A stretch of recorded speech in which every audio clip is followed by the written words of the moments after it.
Cik, kenapa kita harus punya komunitas yang baik?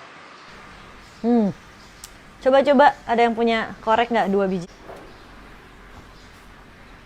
Ibaratnya ya, hidup kita ini kayak lighter ini.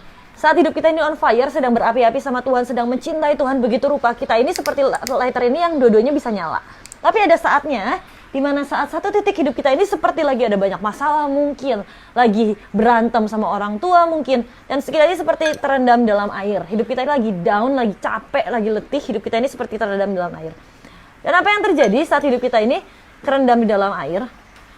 Sama seperti korek ini, yang kemudian dia nggak bisa nyala. Nah, disinilah peran komunitas. Saat kita ada dalam komunitas yang benar, komunitas yang berapi-api dan mencintai Tuhan, yang begitu on fire sama Tuhan, saat hidup kita ini nggak bisa nyala sendirian, kita butuh komunitas untuk menyalakan kita. Tapi, kalau kitanya diem aja, mau ada komunitas sekitar kita yang menyalakan kita pun juga nggak akan bisa nyala.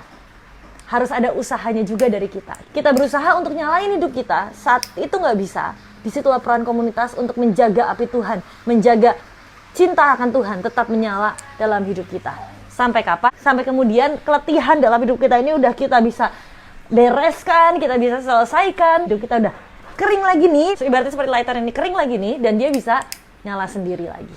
So teman-teman, itulah perannya komunitas, itulah pentingnya dan perlunya kita ada di tengah-tengah komunitas yang benar, komunitas yang sama-sama mencintai Tuhan, sama-sama on fire dengan Tuhan. Karena saat kita down, saat kita letih, di situ kita butuh saudara-saudara kita di sekeliling kita untuk support dan untuk menyalakan lagi api Tuhan dalam hidup kita, supaya kita terus menyala dan kita terus mencintai Tuhan. Tuhan Yesus memberkati.